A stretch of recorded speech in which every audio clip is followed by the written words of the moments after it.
Hey everyone, welcome to week 6. We hope that your streak of learning have been great up to now. So, we actually started with a very introduction of C++ and continuing this journey we have came up to classes. Up to now, you have learned various topics and various things that are required while you're considering any language. Specifically, we covered loops, arrays, strings, vectors, functions, and much more. Up to now, you have actually evidenced the whole as being divided into various parts, while some have covered the aspect of programming, the other covered the stories. And now, considering the classes for week 6, the orientation of this complete session will be in ratio of 70-30.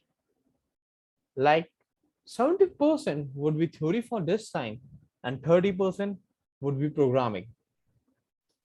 Later, to this second session of the same week, we are gonna focus more on programming. So, without any further delay, let's get started with classes. What is a class?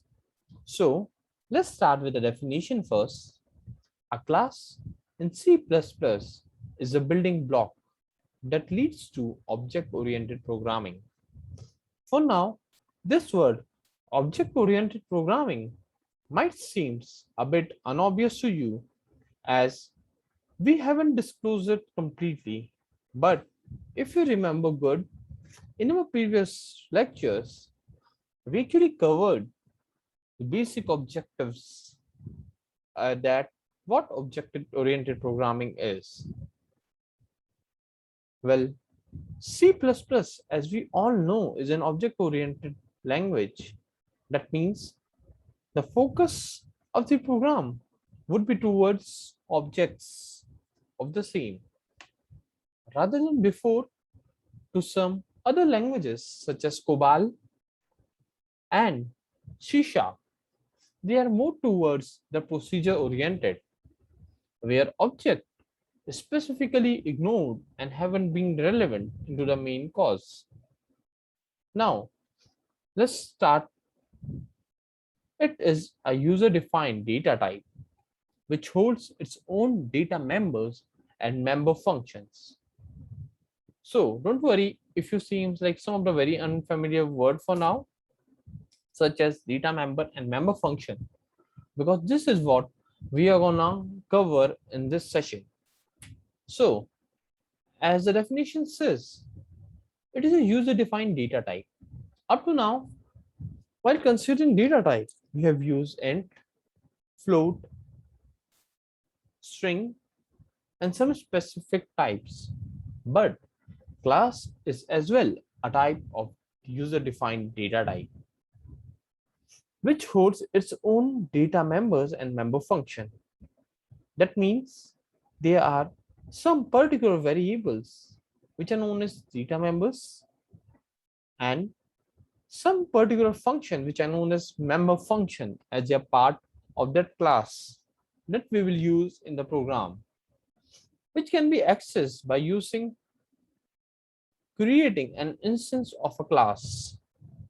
A C++ class is like a blueprint of an object. So up to now, we are just been seeing some common words such as classes and objects.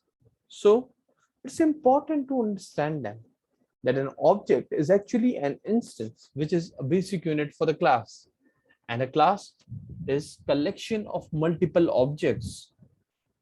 For example, consider the class of cars. There may be many cars with different names and brands, but all of them will share some common properties. Like all of them have four wheels, speed limit, mileage range, etc. So here, car is the class, and wheels, speed limits, mileage are its properties. We can also consider another example of a high school class having 52 students. So here, the students are actually being considered as the objects of class. Or whenever we say human, the image comes to our mind as a living organism having two legs, two hands, two eyes, and some specified characters. A class is a user-defined data type which has data members and member functions that we have discussed. Data members are the data variables and member functions are the functions used to manipulate these variables.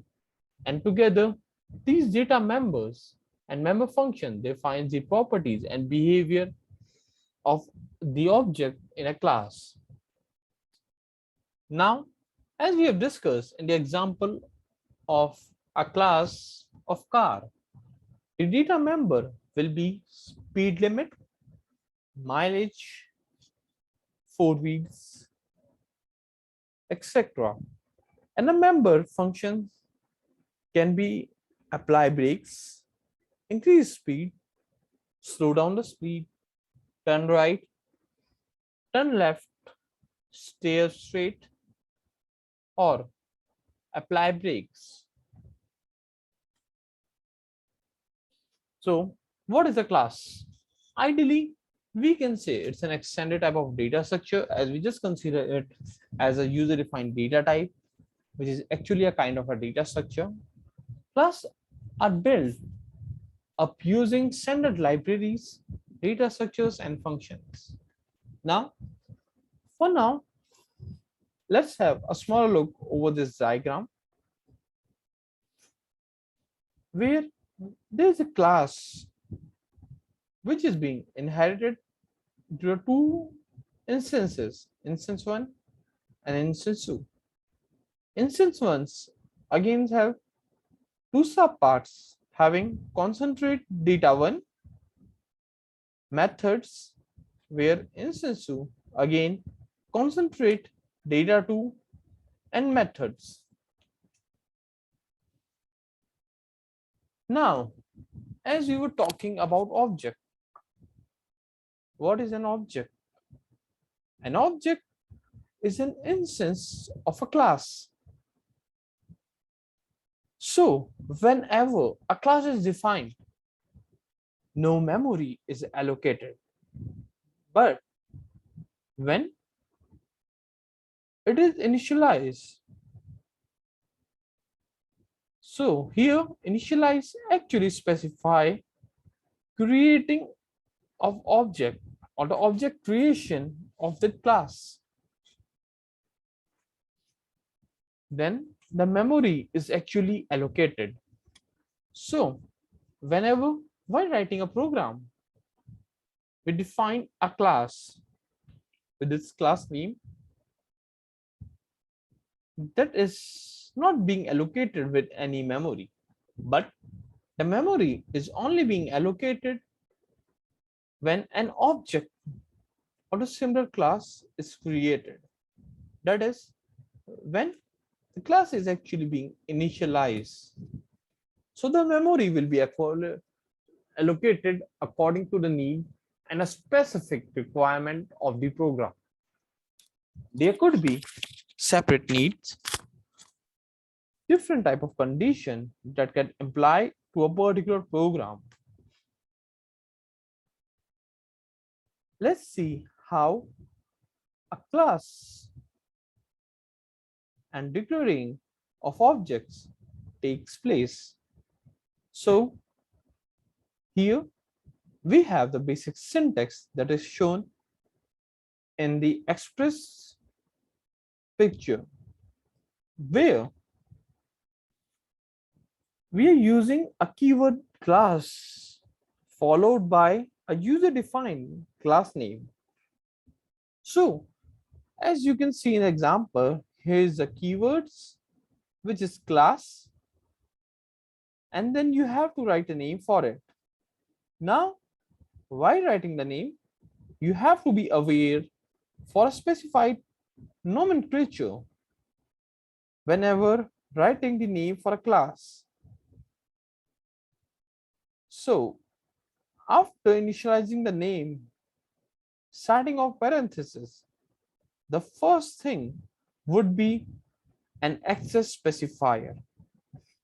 So access specifier, as the name suggests, actually specifies the scope of the class, or you can say the data member and the member function that are present in the class. There are various kind of access specifiers, namely private, public, and protected. We are gonna take a deep look to them in the upcoming slides. Now, after specifying the access specifier, we are good to specify the data members, which are actually the variables that to be used within a class, followed by member functions. So these member functions are specified functions that have the method to access the data member. And then after particular member function, we will close the parenthesis and end this with a semicolon. So be aware for this that a lot of students, while specifying any class, miss out to add a semicolon at the end. Now, how declaring of an object takes place? So when a class is defined, only the specification of the object is defined. No memory or storage is allocated. As we as well discussed in the previous slides, that memory isn't being allocated when a class is defined. So to use the data and access a function defined in a class, we need to create an object. These objects will be so beneficial whenever we have to use any data member or the member function of a particular class. Accessing data members and member function. The data member and member function of a class can be accessed using dot operator with the object. So here is a quick tip that whenever you need to call any member function or data member of class, you actually have to use the dot operator with the object. For example, if the name of the object is obj and you want to access the member function with the name print name, then you have to write obj dot print name. So this is the way to accessing data member and member function. Now let's have a deeper look in accessing a data member. The public data member are also accessed in the same given way. However, the private data member are not allowed to be accessed directly by the object. So as we have seen in the previous example, where we have actually called the member function print name by using the object obj, the public data member access of class with the same way, but the private data members are not allowed to be accessed directly with objects. So there might be a common question that can arise to all of your minds, that why we are unable to access the private member function of a class with the help of the object.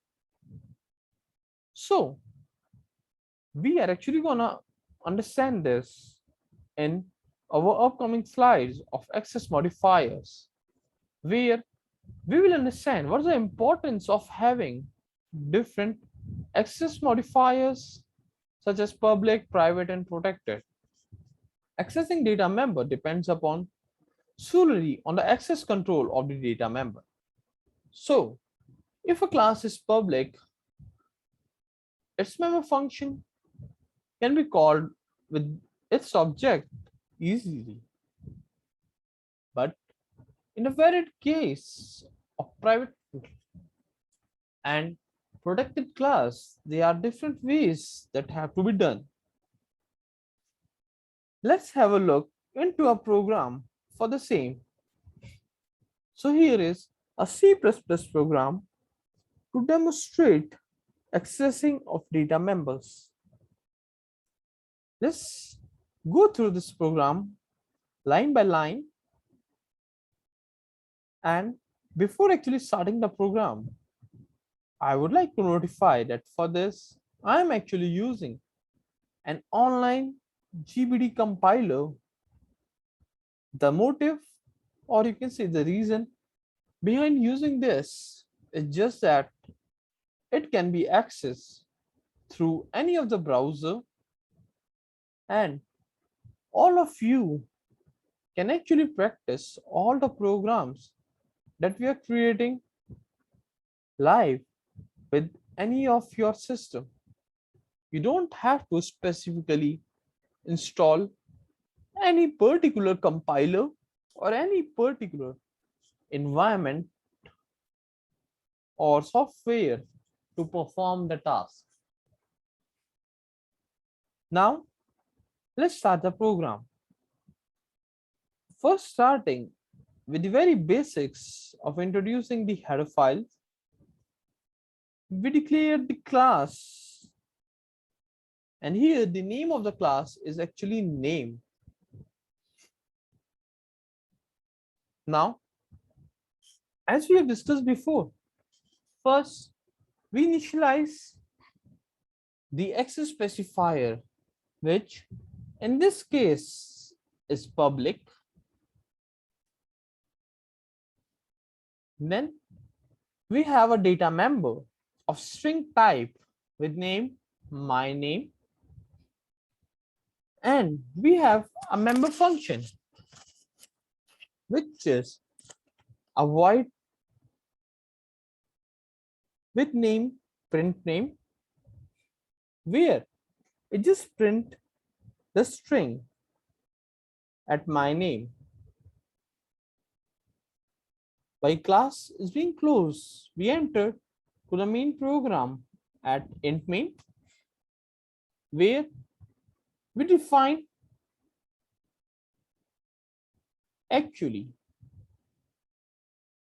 the name of object 1, which is the object of class name.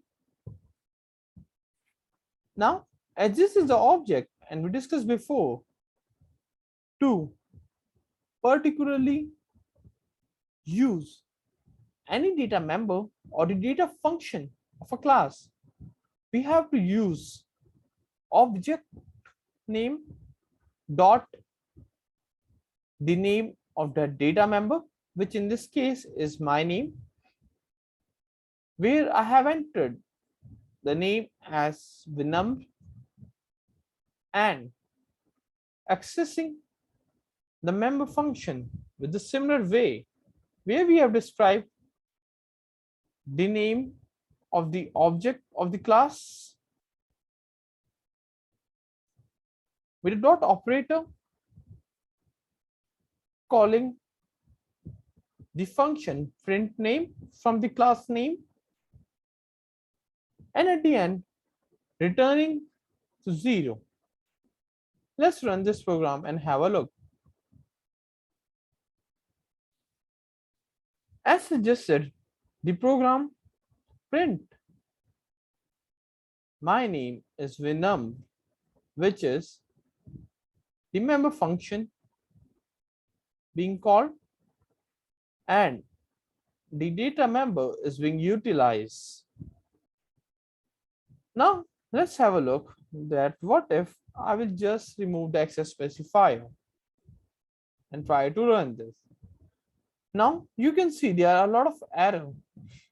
So before actually describing this error, I'm gonna just do one more thing for a better understanding of the similar example and to illustrate that how different access specifier have different role. Let's change this to private. If I will run the program, I'm actually gonna get the same errors that I got when I removed or commented the access specifier. The reason behind this is that a class is by default treated as a private one until or unless it is specified specifically with the access specifier public. So here you can see these foreign errors actually popped up because the data member and the member function of the class name have actually been private, which are not being utilized directly just by using a dot operator and an object name. So let's just try to have different things over the program to perform and understand this accessing of data members and member functions with the help of object better. Let's convert this again to public.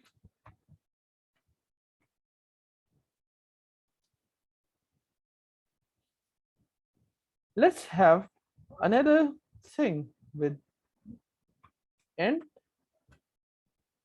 another data member that I am initializing with int roll number or int roll. Now let's have this with a better way, as well as I'm gonna actually modify the print name function here, where I'm gonna print first. Let's have it to the next line and print my roll number is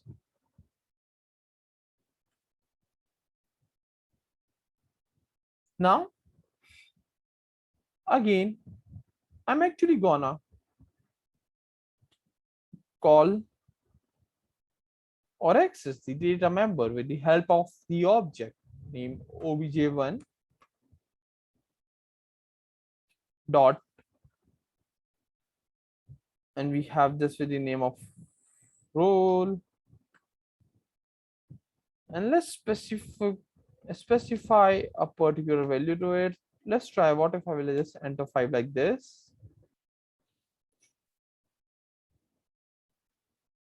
Now here you can see that the value haven't been printed yet. The reason behind this is simply because at the initial stage we have put it directly, while when I try to put it in within the columns, it actually showed an error. And the reason behind this is that whenever we put anything in between double quotes, then it is treated as a string. Now, if I will just change the data type here to string, let's see whether it will be fixed or not. And here you can see this is fixed. And here as we print the roll now, it is being specified as my name is Vinam and my roll number is 5. Now, as we were doing before, what if I will just remove this columns and then now to try to print it? While here, it's important to note that we have the data member with string type. As soon as I learn this program again isn't showing anything. And the reason behind this is that while I provided roll number as a data type of string, and here I have objectified the value as an integer type. If I will convert it again to integer and run the program now, here we have now the 5 here is actually an integer number. Again, let's try to add a different function here. Let's add void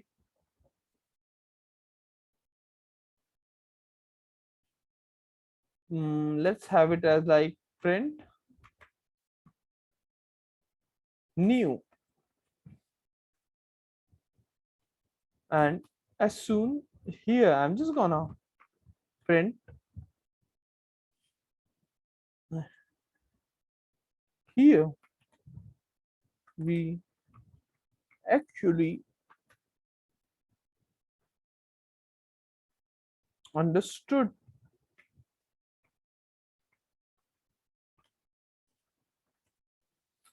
the accessing. Let's have a look at how will it work. Now again here I have to call it by using the object and a dot operator.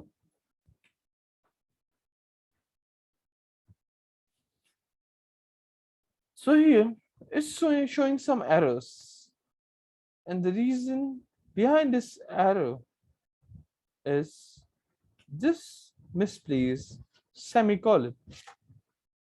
So semicolon are really very important. So here you can see the output. My name is Vinam and my roll number is 5. So here it's being printed that here we actually understood the accessing. Now to make it more better in the terms of user interface, just print it to the next line so that it will not mess up to the same line. Here is the program. And now I guess you all have understood that how the access to a specific data member and a member function is being done by using the object of the class. Now, before actually moving on to the next topic, let's have defining another class. Let's have a look how can we call it, or how can we use this member function, our data members. Again, I'm gonna like name this class as test1, or okay, so like test1, again being public.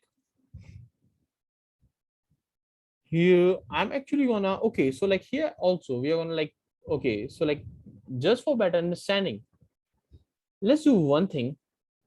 Let's for now not change the name of the data members or the name of the member function, and let's have a look what happens now.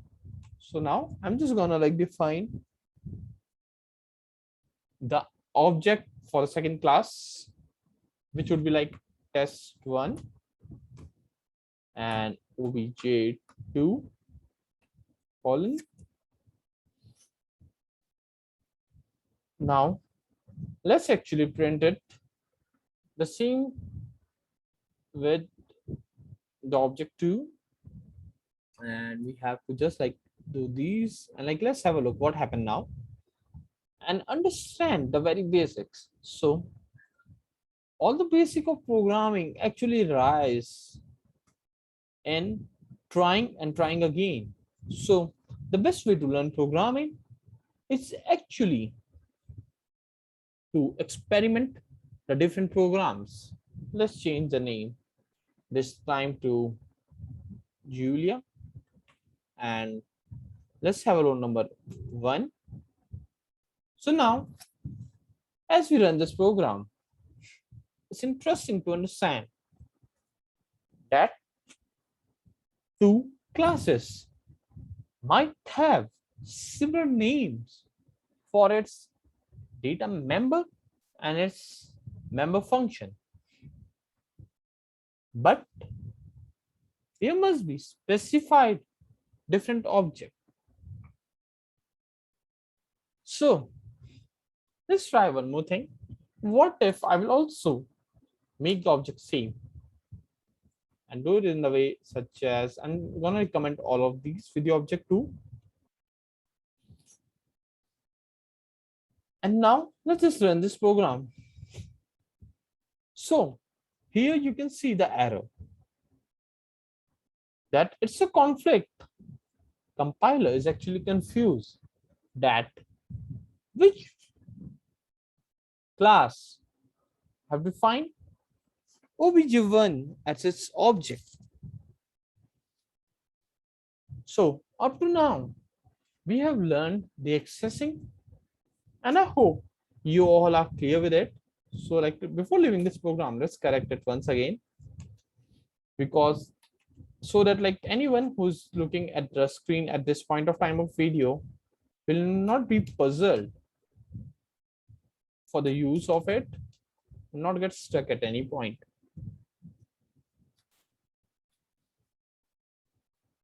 It's perfectly running with firstly while having my name is Vinamr, my roll number is 5, and here we actually understood the accessing starting with my name is Julia, my roll number is 1, and we actually understood the accessing.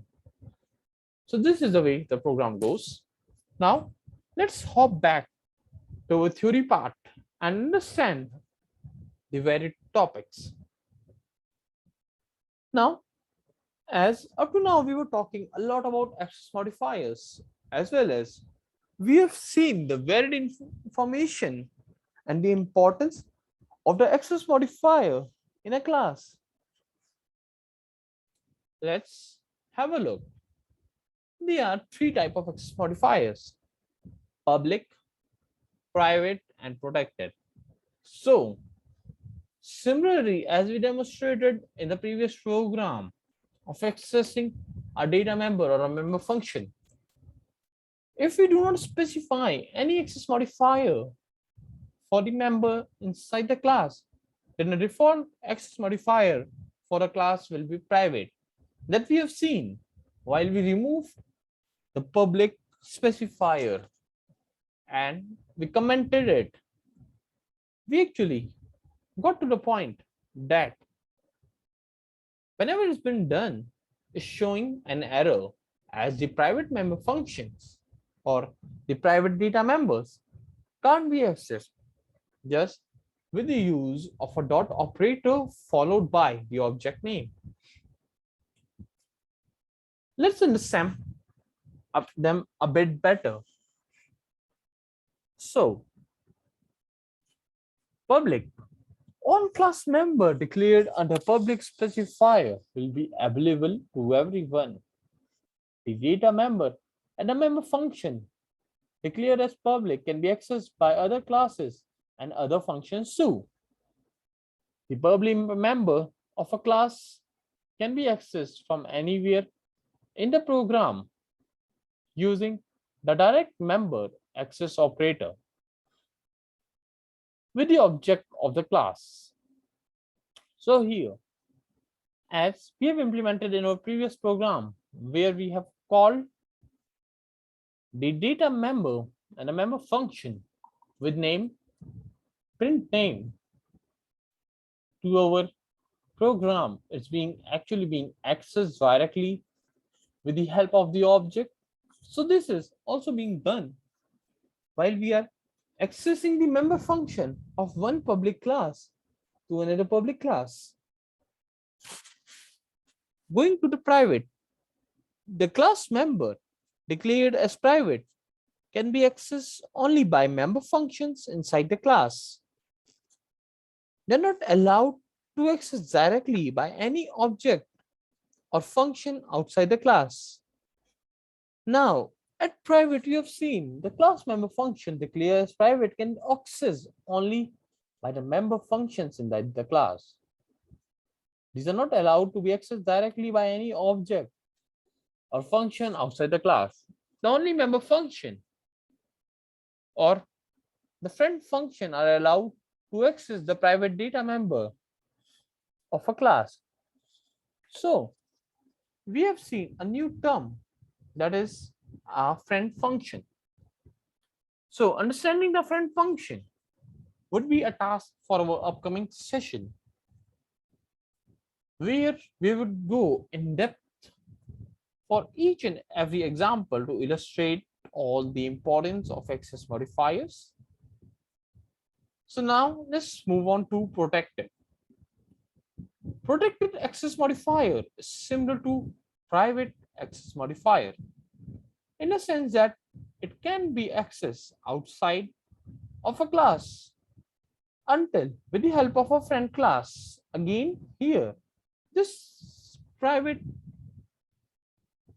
function like access specifier have a similar to the protected, where it can only be accessed outside of class with its friend class. The difference is that the class member declared as protected can be accessed by any subclass derived by the class of the class as well. So the difference between private and protected is basically that private can't be accessed or only can be shared with the friend function, while protected can be accessed by any subclass derived from the class. So here you have seen another word derived. Why? We are gonna understand derived later when we would be learning about the specified characteristics or the properties of object-oriented programming, or whenever we would be covering the topic of inheritance. So, inheritance is actually a core concept of object-oriented programming. You can create class structure that have relationship to each other. This is important to modularizing a system and organizing the information that you have. Now, let's have an example of real world. So this example will actually show the inheritance. Similarly to the human inheritance of characteristics, we have inheritance in object-oriented programming, where a class vehicle actually having the member function fuel amount, capacity, and apply brakes.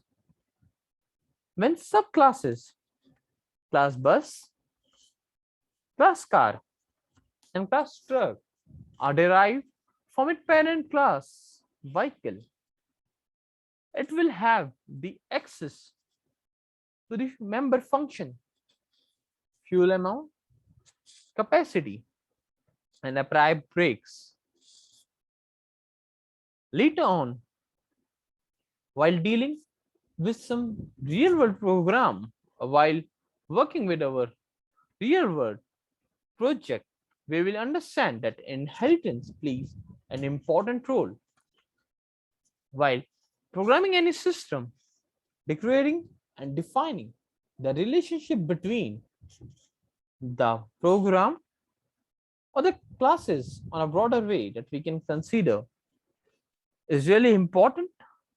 And whenever we have to use inheritance, it is to make the code reusable and accessible throughout the program.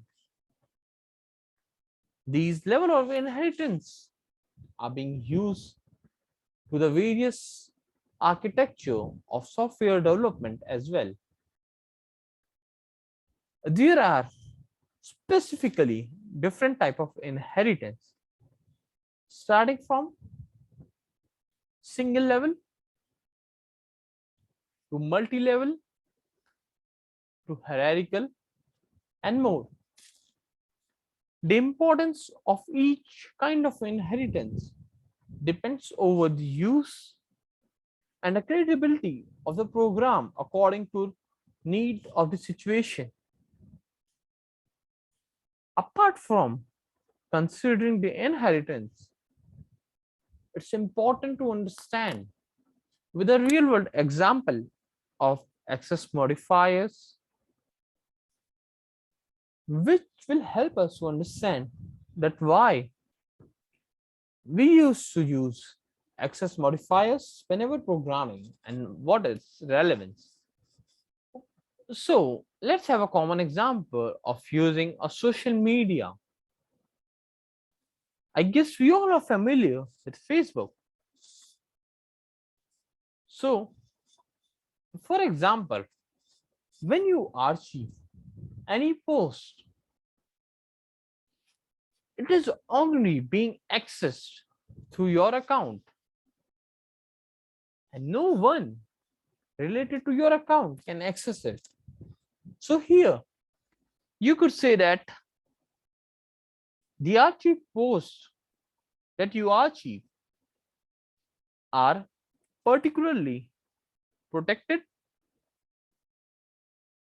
while whenever you share any new post by noting to the audience as everyone, it specifies that you are particularly making it public and anyone connected to the program can have a direct access to it. So this could be considered to the various softwares that we see in the current time, such as banking management system, cash management system,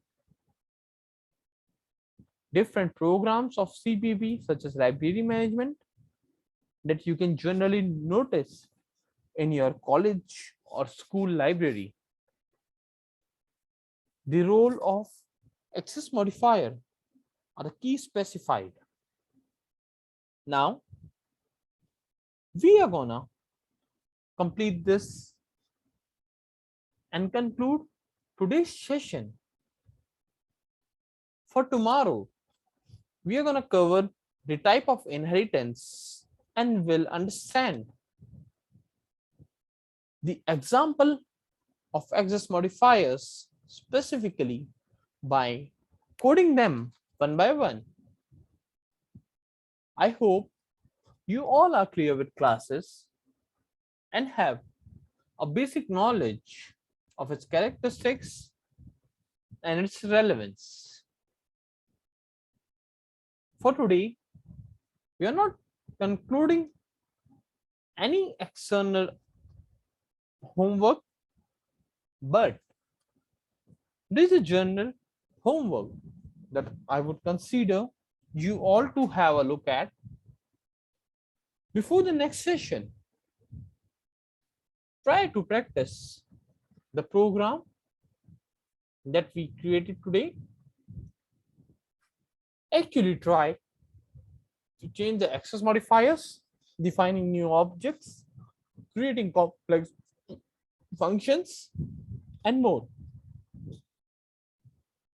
If you feel any doubt at any point of time, feel free to comment down the video and we would be happy to organize an office hours for you all to cover up any particular instance or a topic that you are lacking behind or having some problem while programming. So, till the next class, in the next session, keep on learning. Have a great streak. Bye.